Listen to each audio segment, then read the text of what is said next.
Hello friend, welcome to Parikshayan academy. जैसा कि हम लोग संज्ञानात्मक विकास का सिद्धांत पढ़ रहे हैं, पिछले कक्षा में हम लोगों ने संज्ञानात्मक विकास का सिद्धांत शुरू किया था, जिसमें हम लोगों ने जिसके प्रवर्तक थे जीन पियाजे, उसमें एक करके हम लोगों ने देखा कि मतलब क्या चीजें होती हैं, कैसे होती है, मतलब उनकी पुस्तक कहाँ से संज्ञानात्मक विकास का जन्म हुआ, मतलब हर एक एक करके हम लोगों ने देखा मतलब कि क्या क्या उसमें होता है। व्यवस्थापन, समाविष्टीकरण, आत्मसातीकरण, स्कीमा, उसमें हम लोगों ने एक एक चीज करके देखा।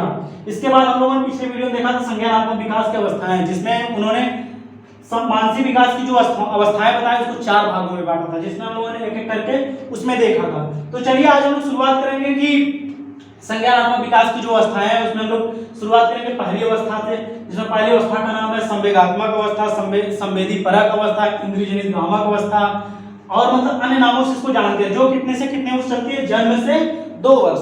इसमें बालक क्या क्या एक्टिविटी, क्या क्या क्रियाएं करता है, चलिए हम लोग उसको देखते हैं। मतलब इस संवेदीगामक अवस्था मतलब होती क्या है, तो इसके बारे में हम लोग देखते हैं। इस अवस्था में क्या करता है बालक, वस्तुओं की पहचान करता है। तो एक एक करके हम लोग क्या करते हैं, महत्वपूर्ण मतलब कुछ बिंदुओं का मतलब देख लेगा, पॉइंट करके हम लोग इसको चलिए देखते हैं। इसमें बालक क्या करता है कि इस अवस्था में शिशु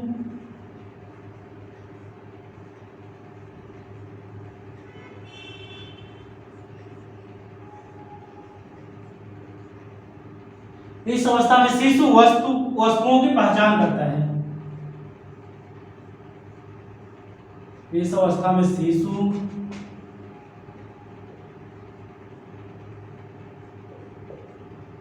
वस्तुओं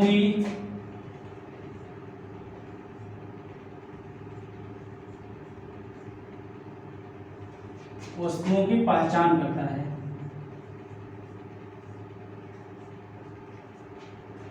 इस अवस्था में शिशु क्या करता है, वस्तुओं की पहचान करता है।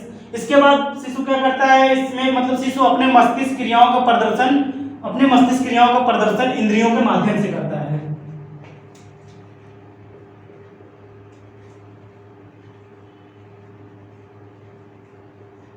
इसमें शिशु अपने मानसिक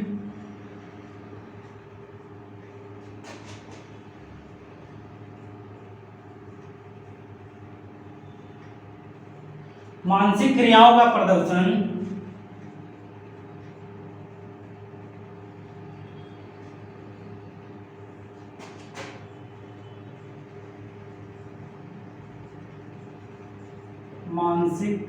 प्रदर्शन इंद्रियों के माध्यम से करता है। जो उसकी इंद्रियां होती हैं 5 इंद्रियों के माध्यम से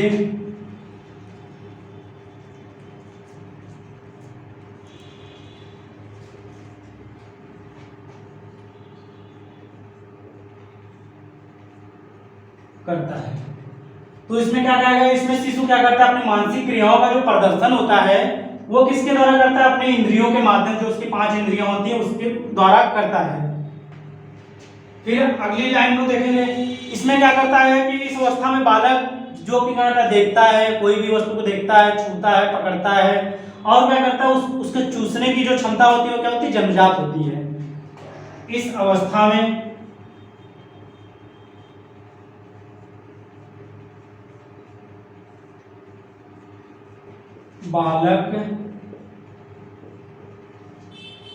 बालक किसी भी वस्तु को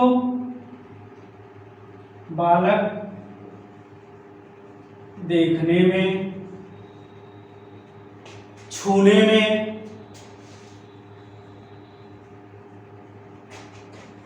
पकड़ने में,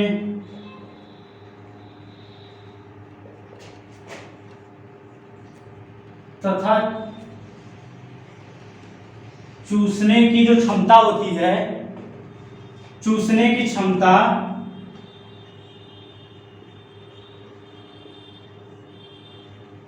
जन्मजात होती है।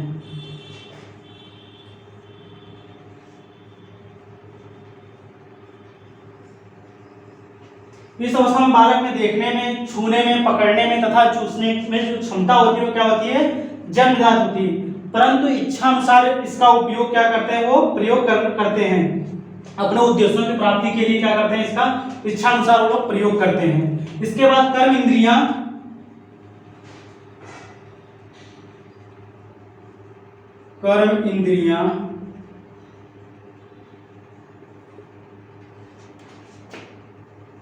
हाथ पैर होती हैं। बालक की जो कर्म इंद्रियां होती हैं हाथ पैर होती हैं। इसके बाद क्या होता है, इस अवस्था में शिशु असहाय जो होता है, असहाय जुझारे से गतिशील अर्धबाधित सामाजिक दृष्टि से क्या होता है, कुछ चतुर बन जाता है। इसके बाद इसमें क्या होता है,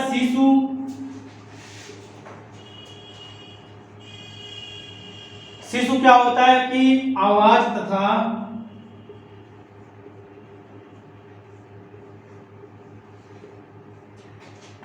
प्रकाश के प्रति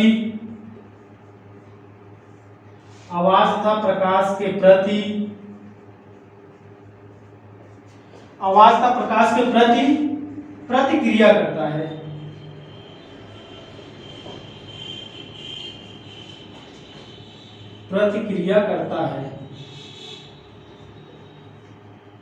शिशु क्या करता है, आवाज तथा प्रकाश के प्रति प्रक्रिया करता है। इस अवस्था में अनुकरण और स्मृति तीव्र होते हैं।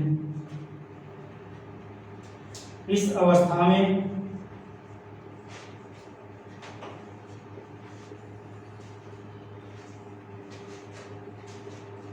अनुकरण और स्मृति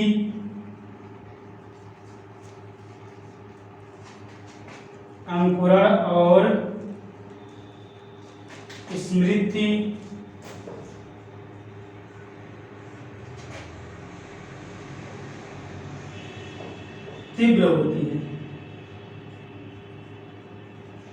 इस अवस्था में अनुकरण और स्मृति क्या होती है, तीव्र होती है। तो हम लोगों ने देखा है कि अब चलिए संवेदिकात्मक अवस्था के बारे में लोग देखते हैं। तो इस अवस्था में क्या होता है, शिशु वस्तुओं की पहचान करता है। छोटी छोटी वस्तुओं की क्या करता है, शिशु पहचान करता है। इसमें शिशु अपने मानसिक क्रियाओं का प्रदर्शन इंद्रियों के द्वारा, जो उसकी 5 इंद्रियां होती है उसके द्वारा वो करता है। अगली लाइन हमारी है, इस अवस्था में बालक देखने में, किसी भी वस्तु को देखने में, उसको छूने में, पकड़ने में तथा चूसने में मतलब क्षमता जो होती है वो जन्मजात होती है। बालक जो छोटे बच्चे क्या होते हैं, किसी भी चीज को वो देखेंगे तो उसको देखने में उसको छूते हैं, फिर उसको पकड़ते हैं, उसको हाथ में मुंह में लेके क्या करते हैं, दिन भर चूसते रहते हैं। फिर ये जो क्षमता होती है क्या होती है, जन्मजात होती है। इसके बाद उनकी कर्म इंद्रियां होती है, जो कार्य करने की इंद्रियां होती है, कर्म इंद्रियां जिसको हम लोग कहते हैं, या क्या होती है, हाथ और पैर होती है। इसके बाद शिशु आवाज जो होती है तथा प्रकाश के प्रति क्या होता है, प्रतिक्रिया करता है। जैसे कोई भी आवाज आती है शिशु को अचानक धीरे से, मतलब छोटे बच्चे जो होता है उसको कोई भी आवाज जैसे आती है, जो क्योंकि ये चलती है जन्म से 2 वर्ष तक, इसमें जो आवाज आती है तो कोई भी आवाज के प्रति क्या होता है, अचानक वो प्रतिक्रिया करता है कि कहीं से कोई आवाज आ रही है। और जैसे प्रकाश, किसी भी रूम में जैसे कमरे में प्रकाश जल रहा है तो उसके प्रति उसको क्या करता है, प्रक्रिया, अपनी एक्टिविटी मतलब करता रहता है, जो छोटा शिशु होता है। इसके बाद इस अवस्था में अनुकरण सबसे महत्वपूर्ण है। अनुकरण क्या होता है, नकल करना। और स्मृति क्या होती है, उनकी सोच मतलब स्मृति जो होती है वो बहुत तीव्र होती है। इसके बाद हम लोग देखेंगे, अगली लाइन देखेंगे, रुचिकर कार्य को करने की कोशिश करते हैं। आगे देखेंगे इसमें हम लोग उसको देखते हैं। तो उसमें कहा गया कि बालक जो होता है रुचिकर कार्यों को करते रहने की कोशिश करता है। रुचिकर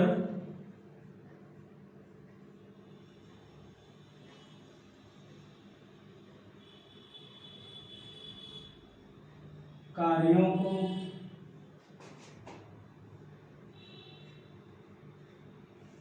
करते रहने की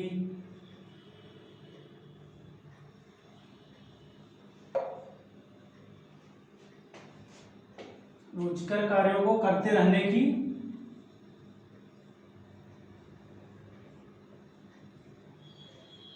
कोशिश करता है।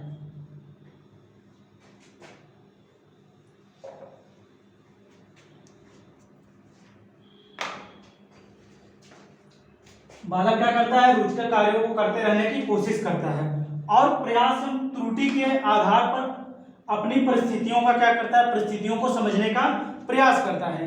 इसके बाद हमारी लाइन है कि लगभग 1.5 वर्ष की आयु तक बालक जो कुछ भी कार्य करता है उसको सोचना प्रारंभ करता है। लगभग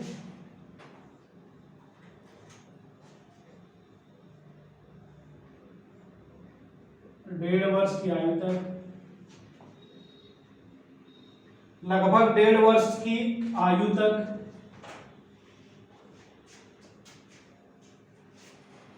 बालक जो भी कार्य करता है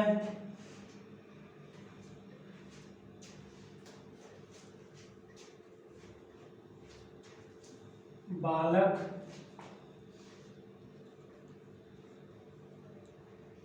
जो कार्य करता है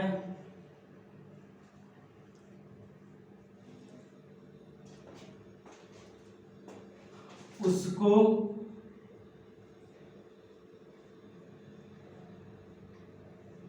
सोचना प्रारंभ कर देता है। सोचना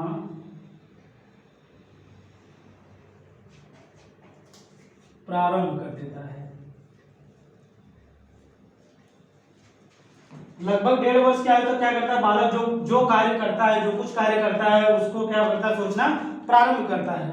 बालक वस्तु स्थायित्व का प्रदर्शन करता है। इसके बाद है बालक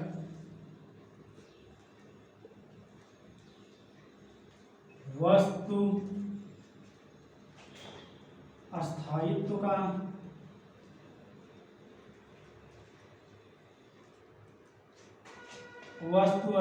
का प्रदर्शन करता है।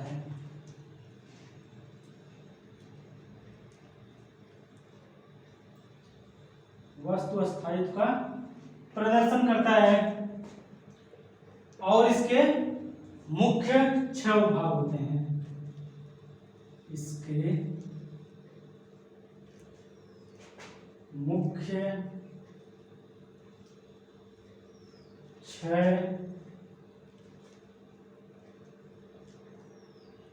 उपभाग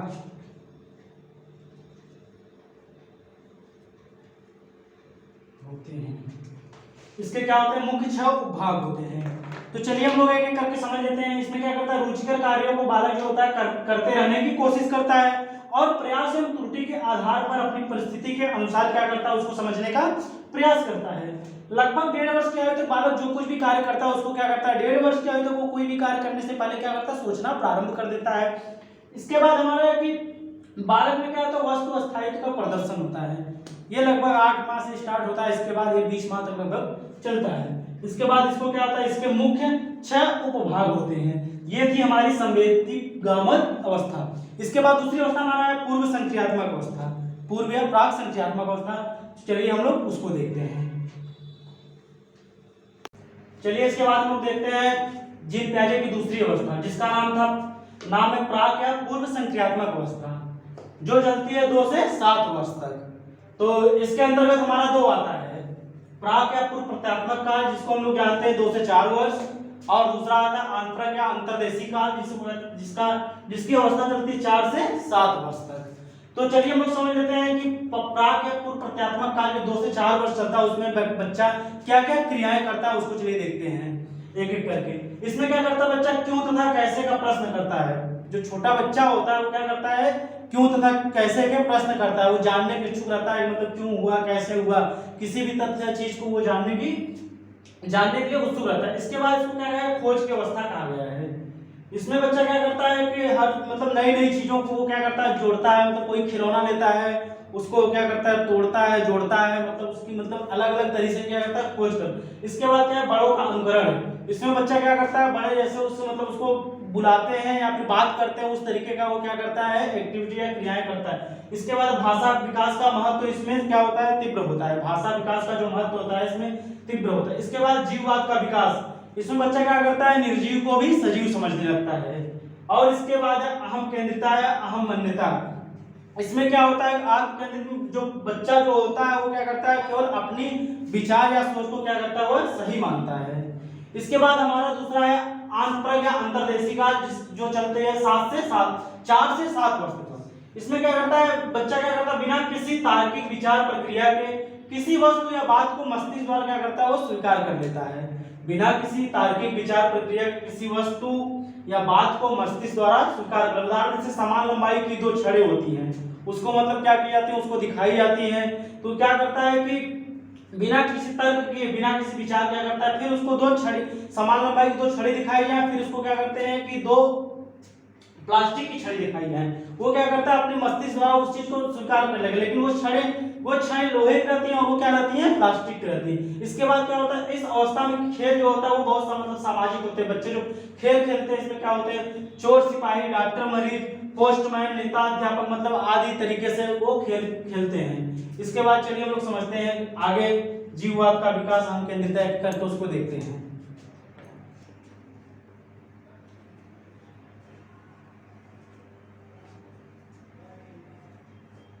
इसके बाद हम लोग देखते हैं जो पेपर में पूछा जाता है जीववाद अहम केंद्रिता अहमता जिसको कहते हैं, वो उसके बारे में हम लोग चर्चा करेंगे क्योंकि वो पेपर में काफी बार पूछा भी गया है होता क्या है।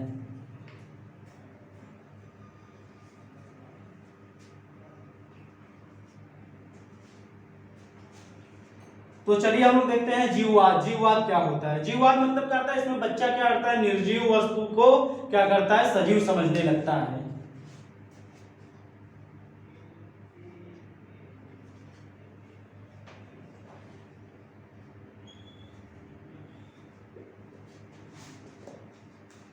इसमें बच्चा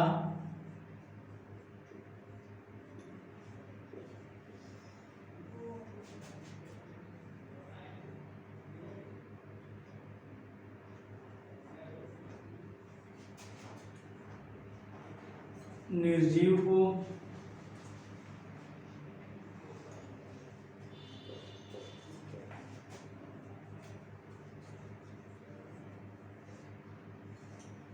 सजीव समझने लगता है।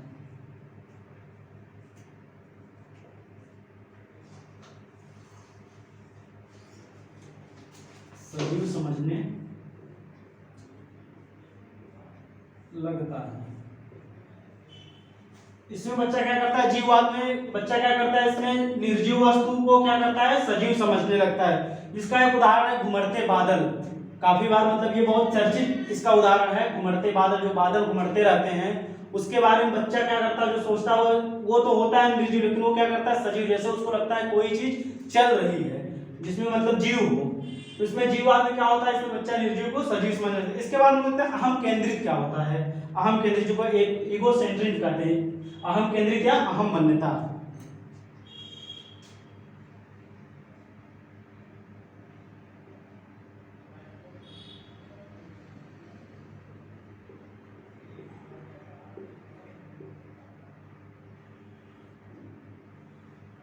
अहम केंद्रित या अहम मान्यता इसमें क्या करता है आत्म केंद्रित में बच्चा केवल अपनी विचार या सोच को सही मानता है। आत्म केंद्रित में बच्चा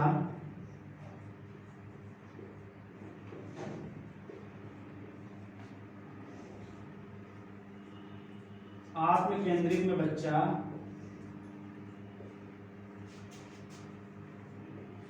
केवल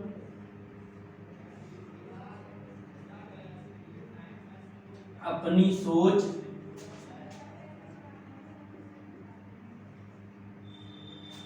या विचार को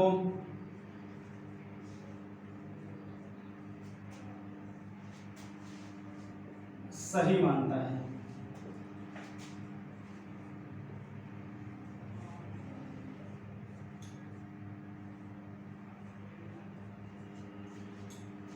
अहम केंद्रित या आत्म केंद्रित बच्चा क्या करता है बच्चा जो कुछ भी करता है केवल अपनी सोच या विचार को क्या करता है वह सही मानता है। इसमें जो कुछ भी वो करता है वो क्या करता है उसके हिसाब से वो चीज वो सही होती है। इसके बाद हम लोग देखेंगे अपलटावी अविलोमिता अनुत्क्रमणिता जिसको कहते हैं इरिवर्सिबिलिटी। उसको चलिए देखते हैं पेपर में बहुत बार पूछा भी गया है ये अपलटावी गुण।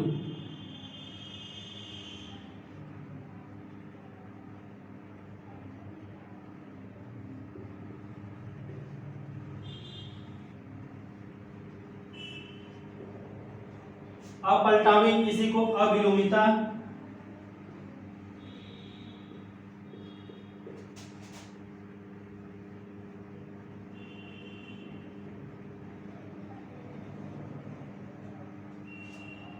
अपलटावी अविलोमिता या इसी को अनुत्क्रमणी कहते हैं।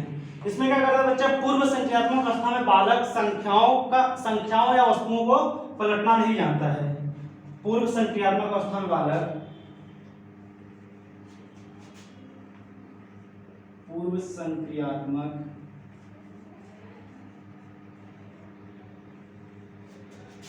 अवस्था में बालक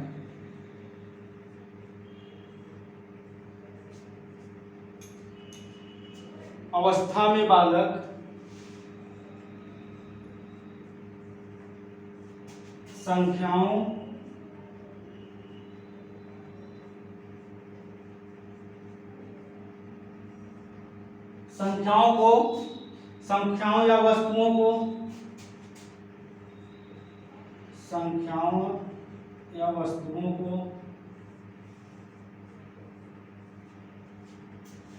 पलटना नहीं जानता है।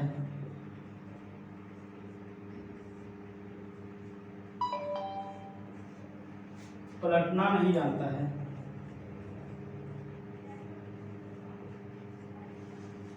अपलटावी अविलोमिता क्या होता है कि इसमें पूर्व संख्यात्मक अवस्था में बालक क्या करता है, संख्याओं या समूह को पलटना नहीं जानता है। जैसे 2 गुणे 2 4 हुआ, लेकिन 4 माइनस 2 कैसे हुआ ये उसको नहीं पता होता है। और अपलटावी गुण में क्या होता है कि सही अनुपात में वह अंतर नहीं कर पाता है। जैसे देख लेते हैं 2 गुणे 2 4 हुआ, लेकिन 4 माइनस 2 बराबर 2 कैसे हुआ यह